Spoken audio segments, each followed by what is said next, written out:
Welcome to the World Stem Cell Summit 2021 virtual. We're co-located this year with the Regenerative Medicine Essentials course offered by Wake Forest Institute for Regenerative Medicine. I am Julie Allickson, the Chief Manufacturing Development Center Officer at the Institute for Regenerative Medicine. I've been in the field for a long time and realized early on the importance of knowing FDA and understanding the regulations of cell therapy. When I started in the field in the 1990s, I was involved in bone marrow transplant, CD34 selection, and highly manipulated techniques in cell therapy. At that time, there were no regulations, but FDA was certainly visiting laboratories and production facilities to learn more about the manufacturing and testing. So I'm excited today. We've come a long way since then with regulations, and I'm excited today that I'll be moderating a roundtable on FDA strategies and pathways for accelerating innovation and advancement of translation of cell therapies. This session is being presented by Alliance for Cell Therapy Now. Their mission is to advance the availability of and access to safe and effective regenerative medicine and cell therapies for patients in needs. Their priorities are to advance and support public policy. They raise awareness of the progress and build strong evidence-based. Welcome to the World Stem Cell Summit 2021, which is co-located with the Regenerative Medicine Essentials course.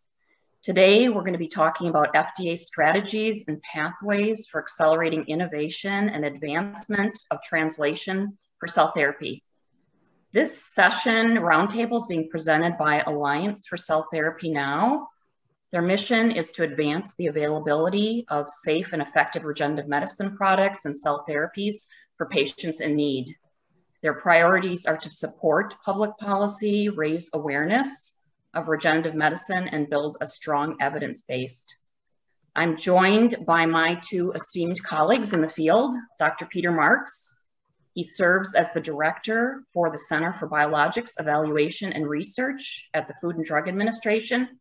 He received his graduate degree in cell and molecular biology and his medical degree at New York University. He completed his internal medicine residency and hematology medical oncology training at Brigham and Women's Children's Hospital in Boston. He has worked in academic settings, teaching and caring for patients, and in industry on drug development. He joined the FDA in 2012 as Deputy Center Director for CBER and became the director in January of 2016. I'm also joined by Daniel Krakov. He's the partner of Arnold and Porter.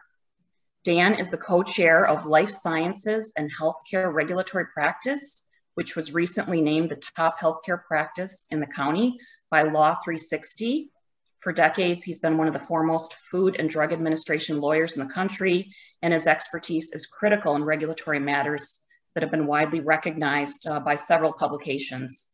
A particular focus of his practice is assisting pharmaceutical biotechnology, medical device, diagnostic companies, including startups, trade associations, manufacturers, negotiating challenges related to development, approval, and marketing of FDA regulatory products. So warm welcome to both of you.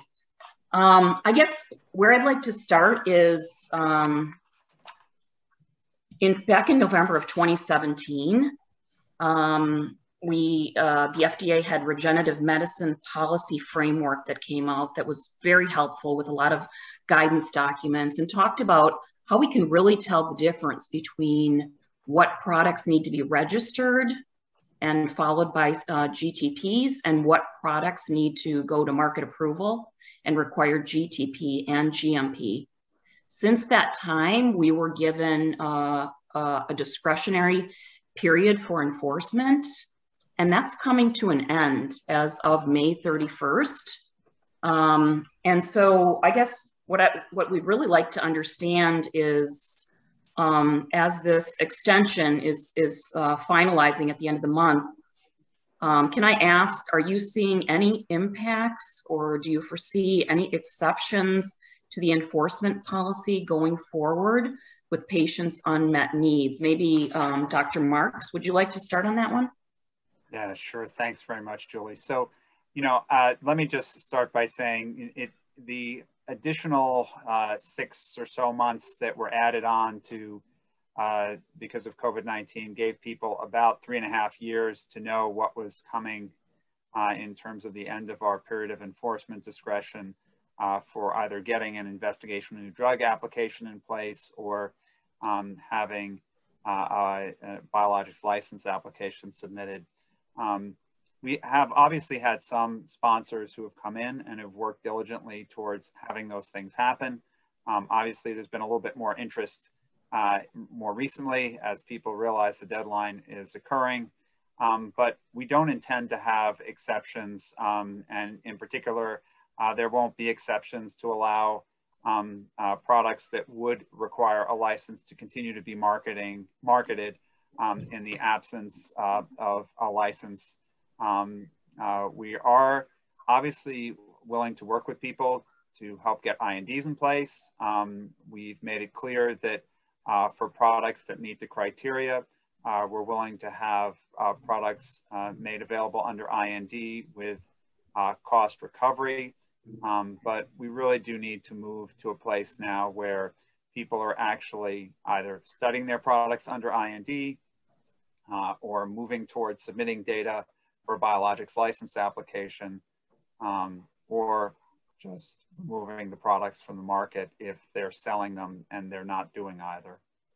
Thank you.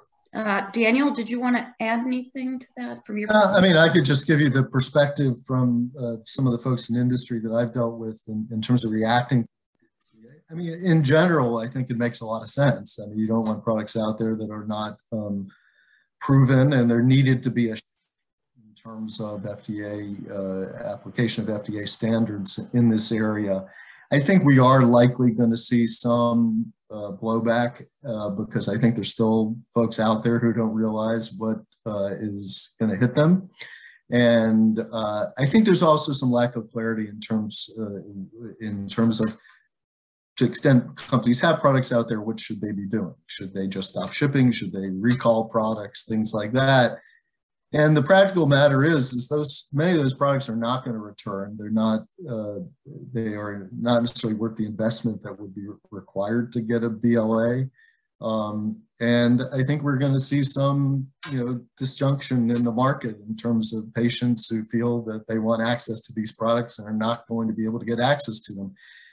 Unfortunately, an IND is, cost recovery is an imperfect substitute because a lot of companies are reluctant to provide the information that you need to provide in terms of cost of goods and so forth to get, to be able to charge cost recovery. So that, I think we are going to see some dilemmas out there and complaints and hue and cry, but it won't be the first time this type of thing has happened in the history of the Federal Drug and Cosmetic Act, and I think we'll recover.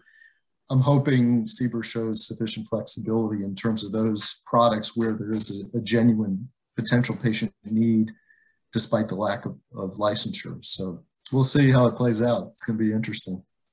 Can I just mention that I just want to congratulate FDA and all of the, the guidances and the policies that came out.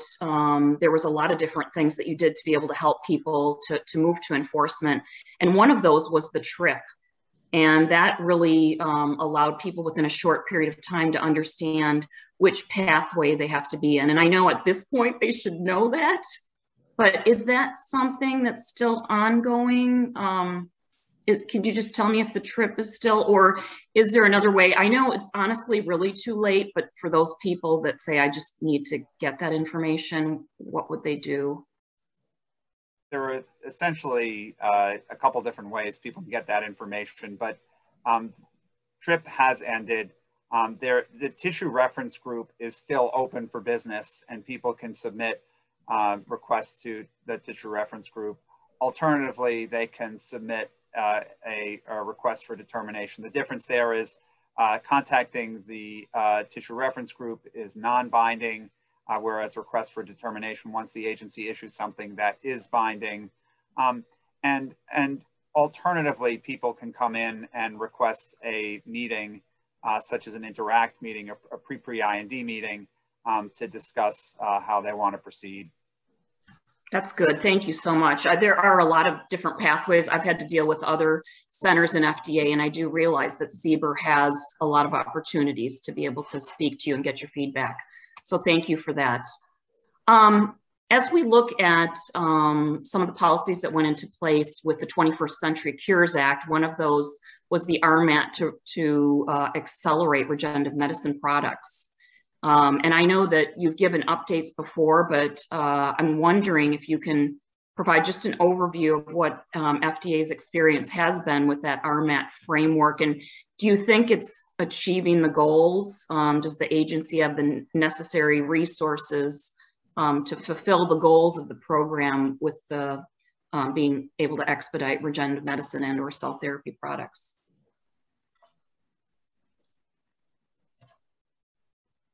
Dr. Yeah, Marks. so I think we have seen the program actually do what it's supposed to do, which is to attract people into the area and engage them with FDA.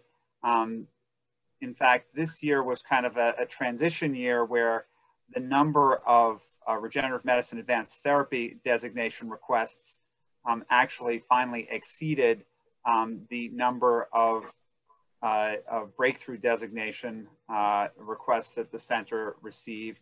I think as of May 15th, we've had 191 regenerative medicine advanced therapy designation requests. Wow.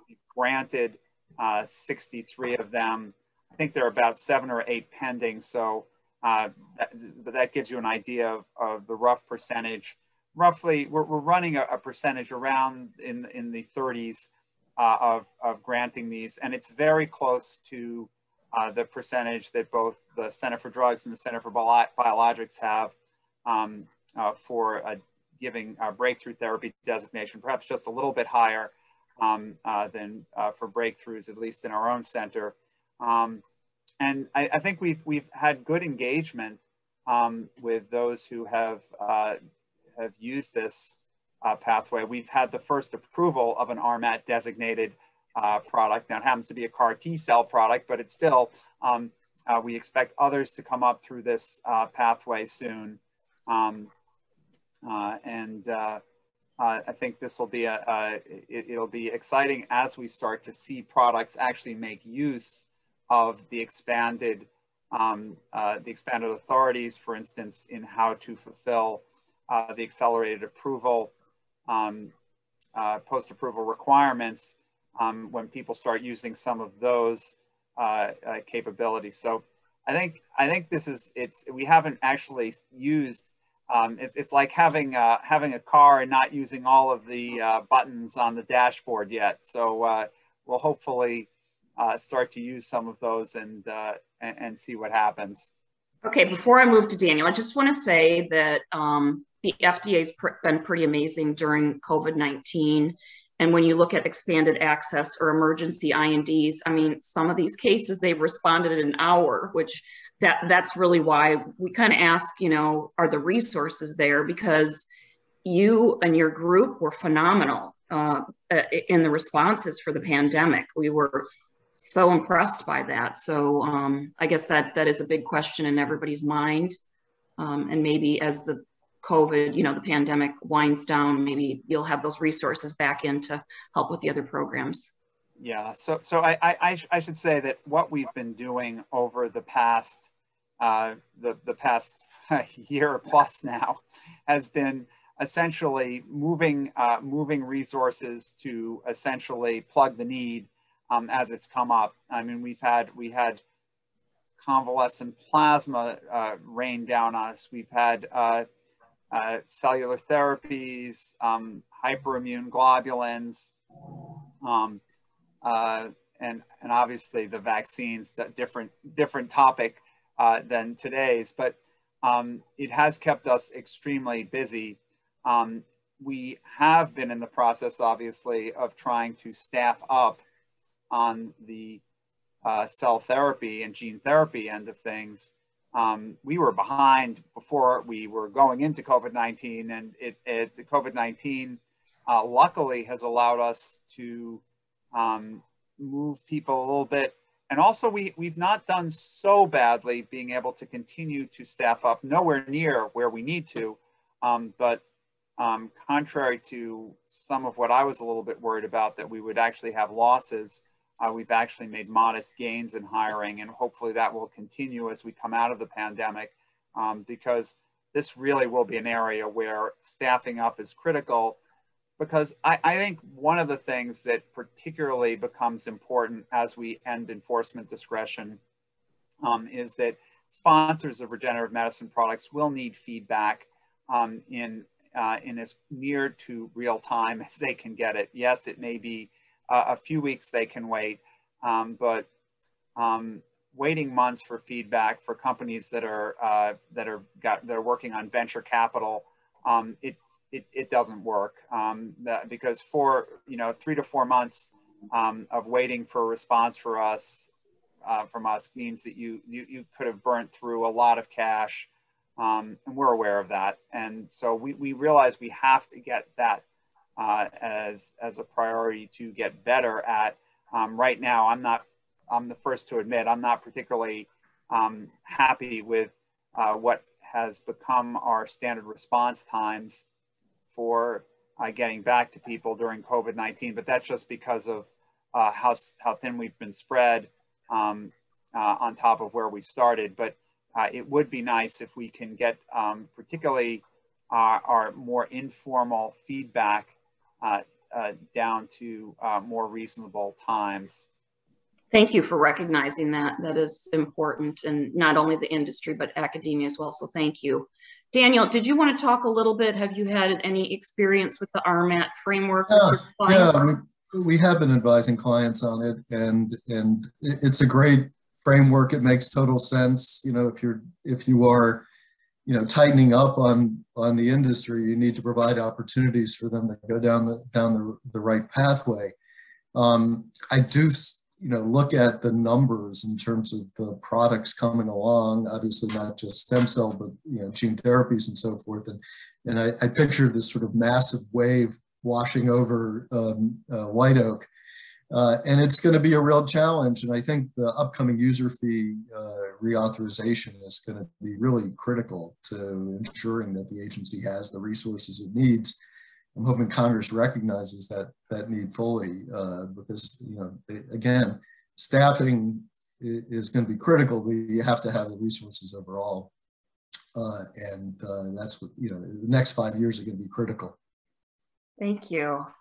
I'd like to touch on real-world evidence. We've received a lot of attention on it in the recent years, and it's still really in its infancy.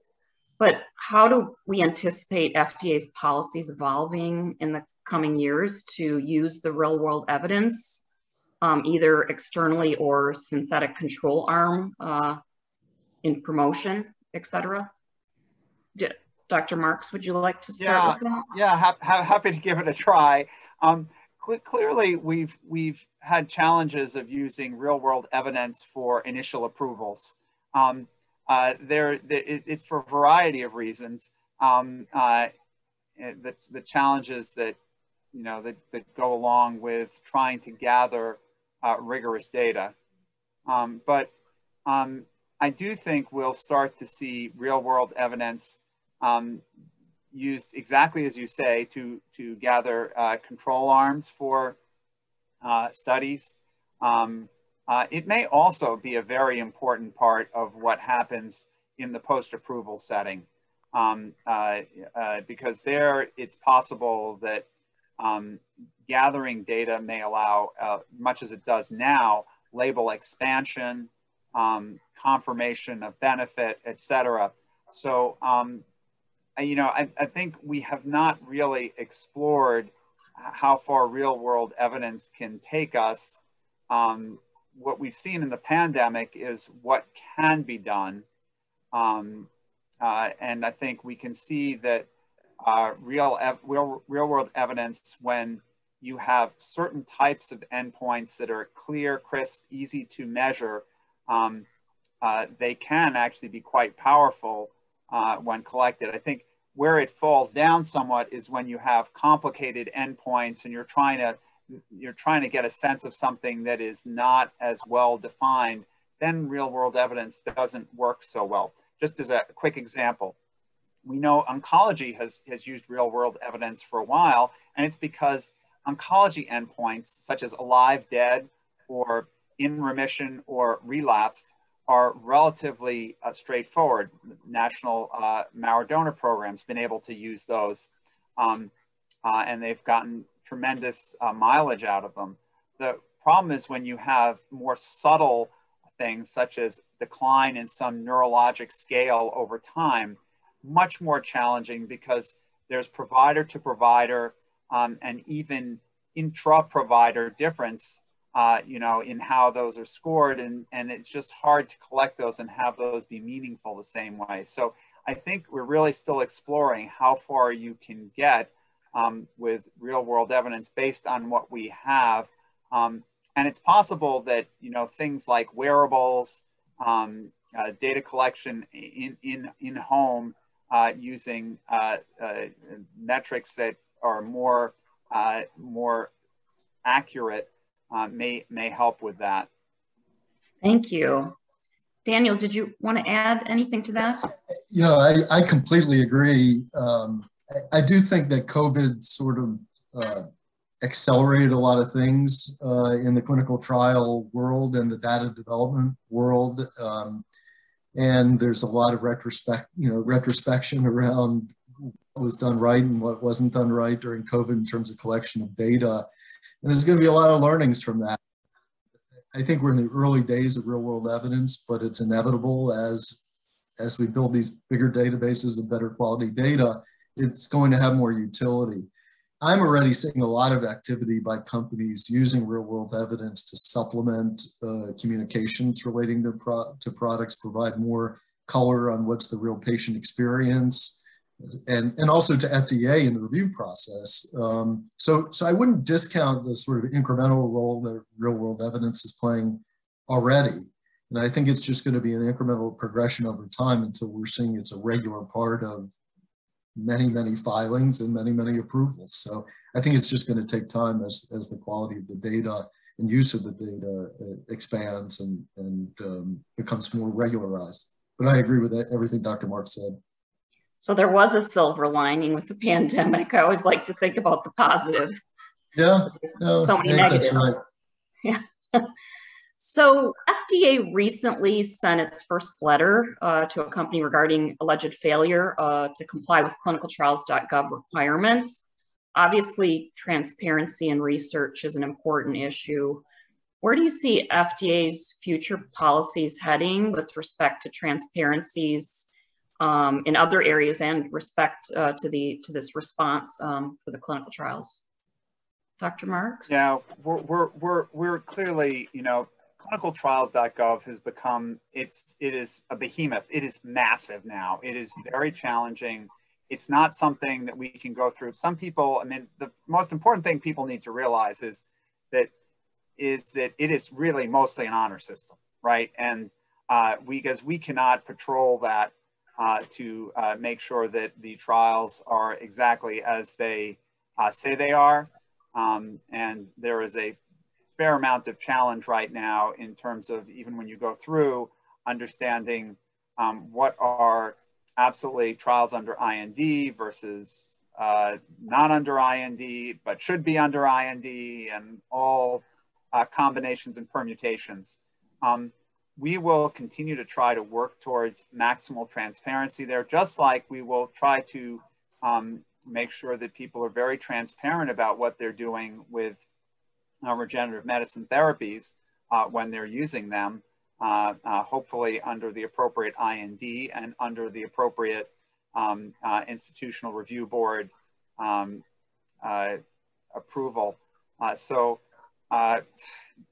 the transparency and honesty of what's going on it's a critical part of our system, and hopefully people will refrain from using ClinicalTrialsgov as a recruiting tool for studies that are not being done according to the appropriate regulations and policies and procedures, even some that we would find that we might have to take action against. I mean, we will get around to taking action against things, but we can't. I mean, at last count, there are tens of thousands of studies on ClinicalTrialsgov, and even in the biologics world, there are hundreds and hundreds and hundreds. So it's very challenging to try to make sure everyone meets the criteria that we'd like to see. So we'd like to see people try to be honest.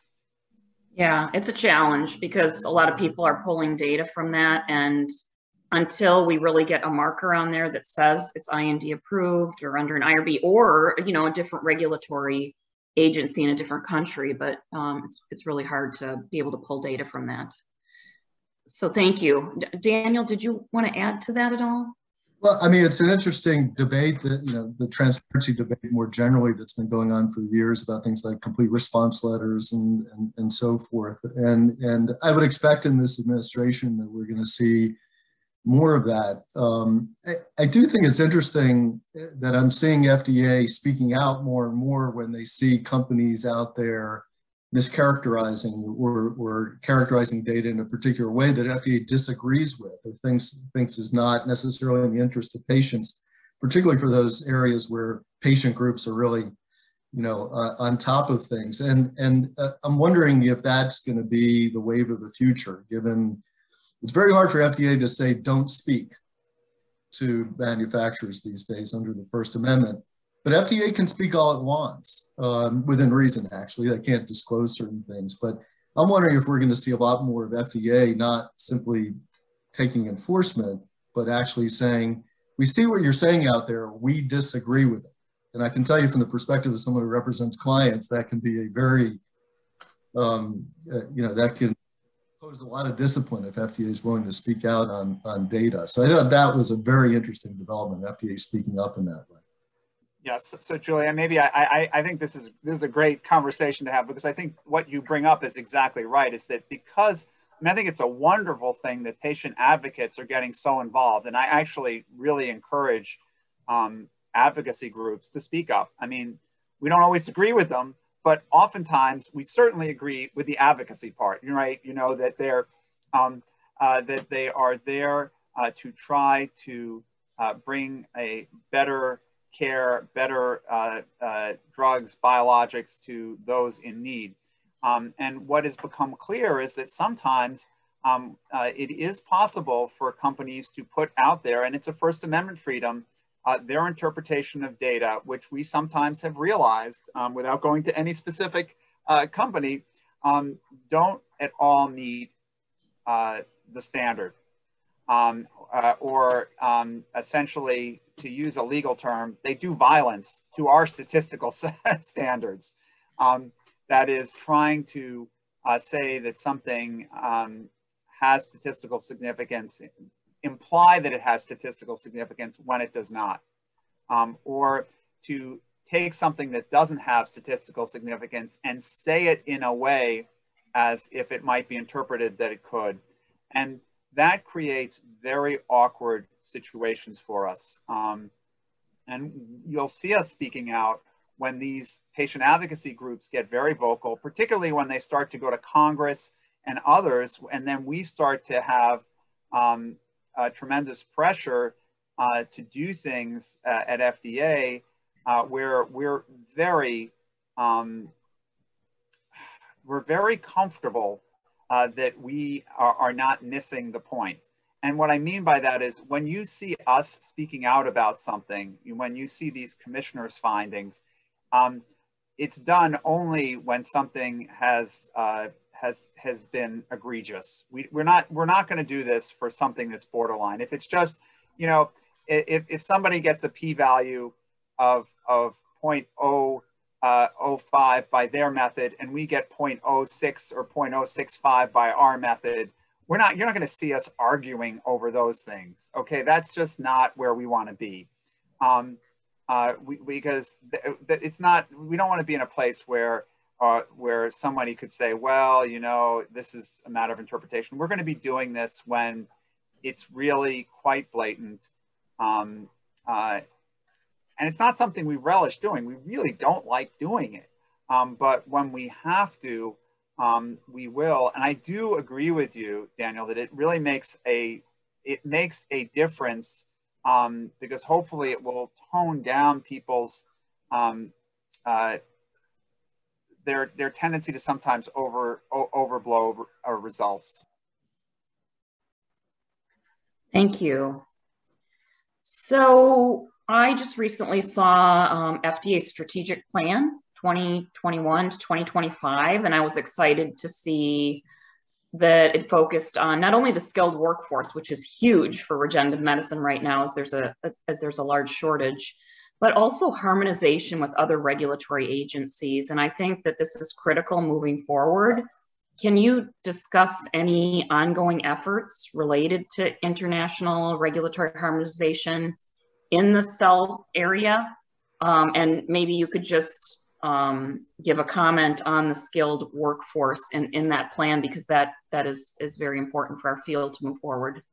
Yeah, so let me start by saying that let me take the international harmonization, which is an area of tremendous interest. I have been working through this for 3-4 years in earnest, because it's really dawned upon us at a certain point that for many of the products here that people are interested in that serve small populations, the divergence in regulatory frameworks or regulations that cover these products in different countries is becoming actually an impediment to patients getting care.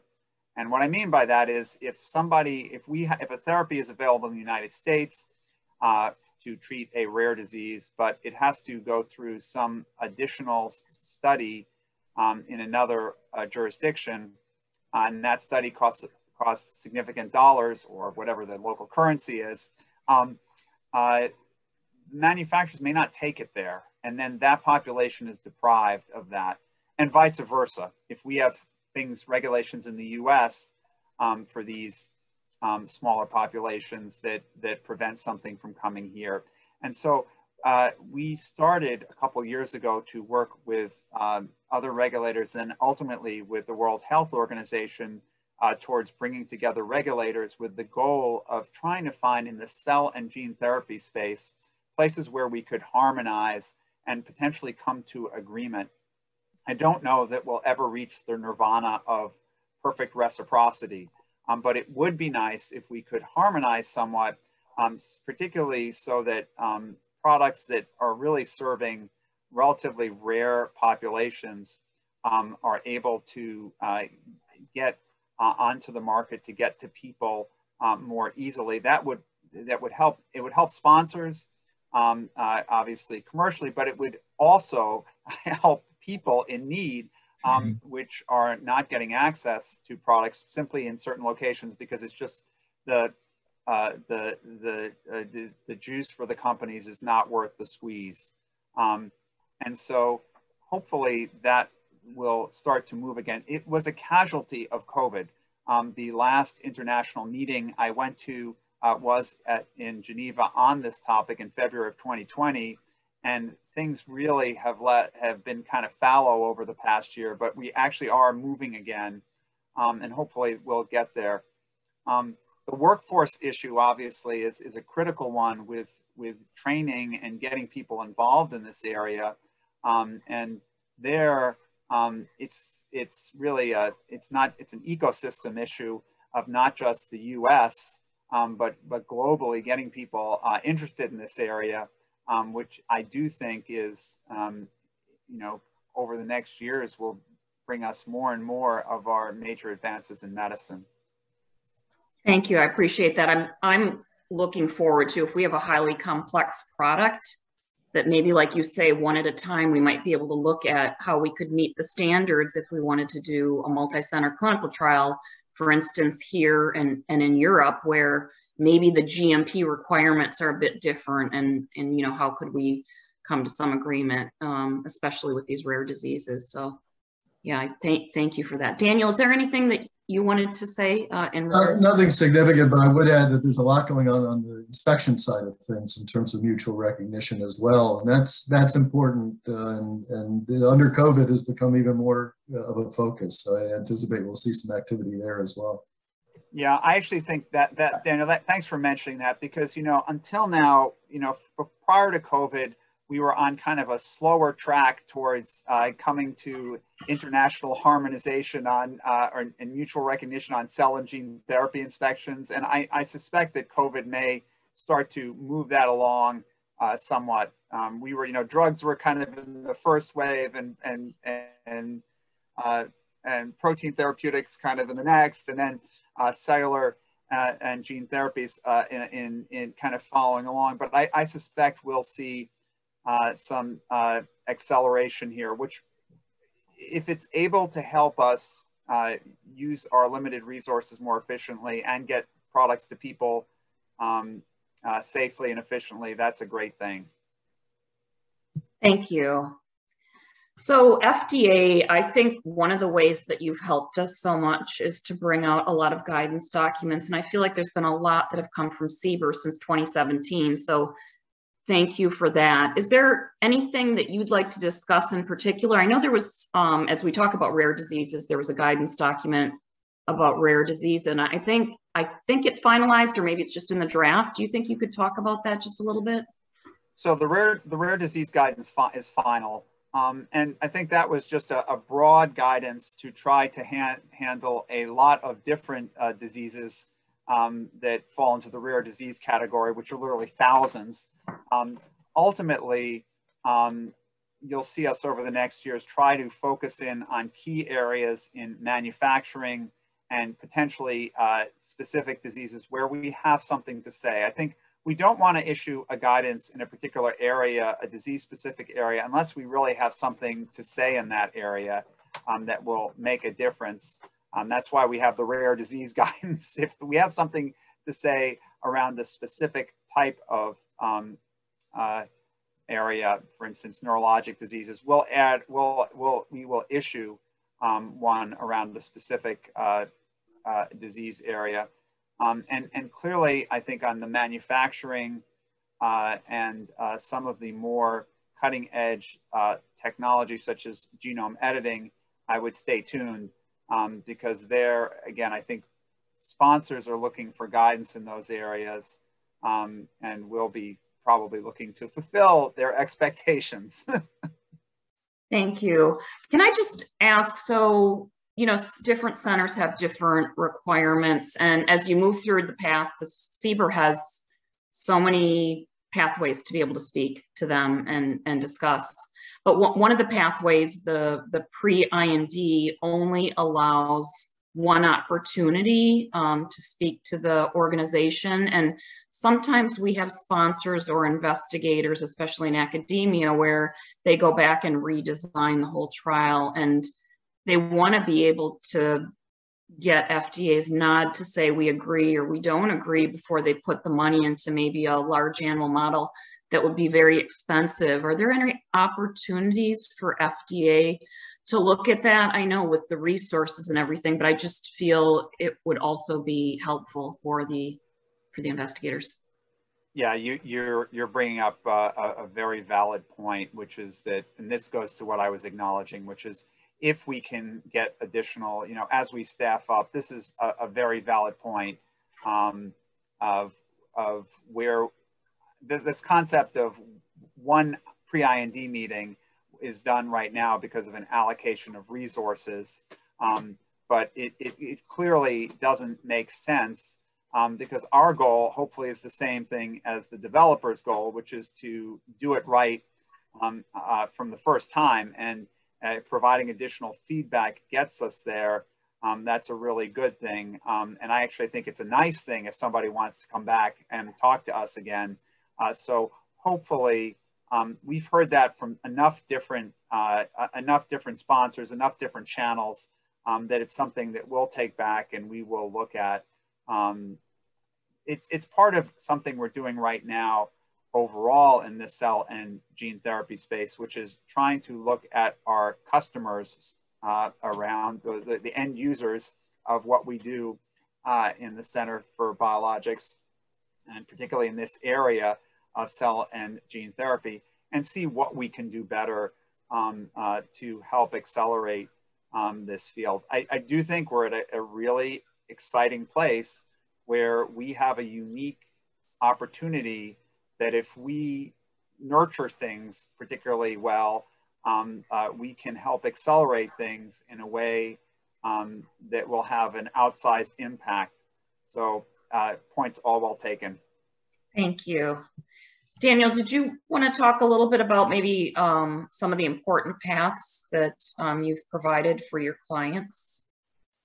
Well, I mean, look, I think, you know, while it is good to have those early interactions, a lot of early stage companies tend to think that FDA is going to consult for them. And I think there is a degree of that you can work with FDA to get that information. But I think I would just say that it's really important for companies in this field to fully understand what they're getting into in terms of the level of investment, the level of expertise that they need, and the long run nature of getting a product to market. Companies are inadequately prepared for this type of product. And so that's something I think the industry itself could be helpful with, you know, industry groups, particularly on issues such as comparability and scale up of products, which is the perennial issue. You have a lot of companies that early on are sometimes relatively naive in terms of what's going to be required in that area, and they create sort of landmines for themselves. And so I think it'd be great if FDA can provide more consultations. RMAT is going to be helpful with that as well, but I think companies really need to take advantage of private resources as well. And I'm not pitching law firms, a lot of these people are consultants, to really plan for what kind of quality you're going to need and comparability you're going to need over time and data to get to market. And I think that's been lacking for certain applicants in my experience. Dr. Marks, do you want to comment at all on possibly some of FDA's expectations on this product scale up and comparability in cell therapy? Yeah, you know, I think probably the best advice I can give on product scale up and comparability is without sounding too much like a broken record, is what we continue to have as something we're seeing year after year for the past 2 or 3 years, is the issue of people getting to a certain point in development and realizing that they don't have a consistently made product, or that they need to change manufacturing processes, and they don't actually understand a critical quality attribute of their product, i.e. a potency assay, so that when they go to change the manufacturing process, they're not sure that they're using the same product anymore. I think probably the one piece of advice is maybe we should all be thinking about you know, critical quality attributes and potency assays early on in development. I know it's painful because the idea is that, well, I don't know whether even know if I have a product yet. The problem is that all too often in this space, someone figures out that they do have a product kind of late. They figure it out, they don't have a potency assay, and then by the time they actually want to move forward and they move to a new method, sometimes that means they have to scale up significantly. They've lost some or all of the activity of what they had previously, and they then have to go back. And generally, they find it again. They find the activity again. But we've seen sponsors lose a year or two in this way. So I think it does take a little more discipline in the beginning, but taking the time to find those critical quality attributes, a potency assay, really helpful. And our CMC experts, I think, have said the following. They often get asked, well, but we have no clue what to use as a critical quality attribute for our product Z. Okay, well, you know what? Pick just a couple things. Just pick some things you can measure on your product Z and just measure them repeatedly. because starting somewhere is better than just like throwing up your hands and saying, can't do anything. Because it may even be that just understanding some flow cytometry of cell surface markers, cell viability, and expression of apoptotic markers on the surface of the cell. I'm making these up as I go, but some combination of things that you can readily measure may just be something that you can follow over time. And if they all change, you can say, uh-oh. Whereas if they're the same, maybe it's a different product, or maybe it's the same product, but at least you have tried something. Yeah, thank you. So in line with that, when you're in a phase 1 clinical trial and you make what you believe might be minor manufacturing changes, and I thought FDA may be in the future thinking about putting out a guidance document on, is a manufacturing change major where you need an amendment, or is it minor? Because it makes a big difference. If it's minor, it can go into the annual report, and if it's major, it goes into an amendment, and we don't really know how long it takes to get the amendment back, which it's COVID related now, but it's been challenged with a long time period, so we're all stopped in our tracks with that. So we want to make sure we're making the right decision on where to put it, but maybe you could just give us a high level on what you think might be. I would say, if you haven't seen it, that some of our guidance already, there's some guidance on CMC out there that already has this, this is something that we're very much in tune with, and I think you'll potentially see more of that, not just from our center, but potentially other centers as well.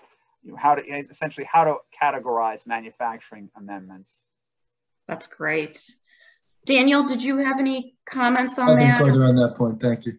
Okay, were there, Daniel, was there any questions that you wanted to ask? No, I managed to sneak them in along the way, so I appreciate that very much. So I guess we kind of talked about this, but are there, Dr. Marks, some lessons learned that would be high level that you would say from the pandemic and COVID-19? I know that we've learned a lot, but just in general from FDA that, might move going forward, you would use that process? Yeah, so I think some of them are kind of technical, but I'll start with the ones, actually one of the ones that has become clearest to me, that will potentially help free up some time. We have learned that you can actually move guidance a lot faster than we've been used to in the past. I think our previous way of doing guidance, I think, was almost defeatist to guidance. We would treat guidance more like we're making regulations than what it was designed to be, which is something that was the agency's interpretation of the regulations at a given point in time, and how sponsors could potentially stay on the good side of the regulations. And we've been able during COVID times to get out guidance much more quickly. And I think it stays, and when we do it much more quickly, it's much more fresh, and potentially then we can update it. And in cell and gene therapy, I mean, I would expect that any of our guidances in many of these areas have they have a shelf life of 3, maybe at most 5 years. So it shouldn't take us 7 years to develop something that's going to have a shelf life of 3 to 5 years, if that. So I think you'll see us move more quickly. That actually frees up, and I know it may not sound like a big deal, but we spend a lot of resources with policy folks, our review staff working on this. So freeing that up, some good thing to do. I think we'll also see potentially some of the inspectional changes. I think virtual inspections are going to become a reality. We will probably spend some time figuring out, and that's a prediction. This is not a fact, but it's a prediction that we may see virtual inspections becoming more of a reality, because it just, especially in plants that we have been in before, it makes eminent sense. You know, the first time you go into a plant, there's something nice about having a person be able to know that every nook and cranny has been looked at. But when you go back, maybe we can expedite that some. That would again, things that free up resources will be helpful. And the final thing I'll say is that, and this goes back, it's almost sounding again like a little bit like a broken record.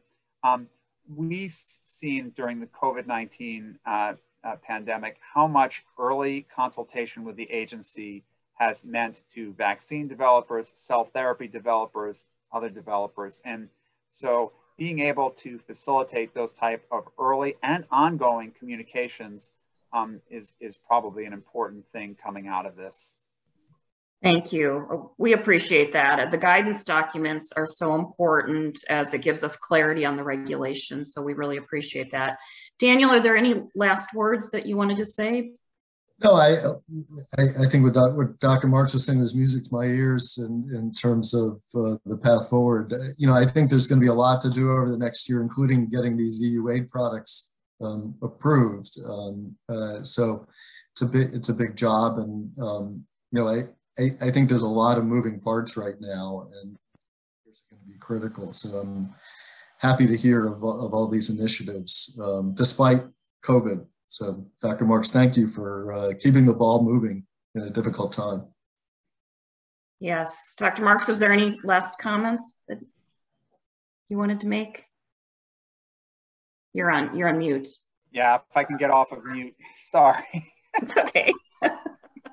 my life in the basement in COVID-19 is I don't like to have the mute off, so you don't have, this way you don't have to hear the heater when it goes off or the boiler. Sorry about that. I do want to say that, you know, we are very lucky. I would be neglectful not to thank an incredible staff who has worked, you know, although we are working remotely, the majority of us, with the exception of some people who do have to come in to go to our labs or who are working on critical, mission critical issues in our laboratories, we are working remotely. But what that has actually meant is the hours worked are actually increased significantly. People have been incredibly devoted to moving the priorities of the center forward. And I'm just grateful for a workforce that's so committed to this, and look forward to being able to staff up to make their lives a little easier as we come out of this pandemic and really try to move the field ahead. We are all certainly grateful for FDA. We wouldn't have the opportunity to get vaccinated or any of these things that we've talked about today. So thank you for what you both do in the field. And we're excited to move forward and see acceleration of the appropriate regenerative medicine products in the future. So thank you. Thanks to the Alliance for Cell Therapy Now for presenting and this roundtable session, and for everybody's time. Thank you, and have a great rest of the day. Thanks very much. Take care.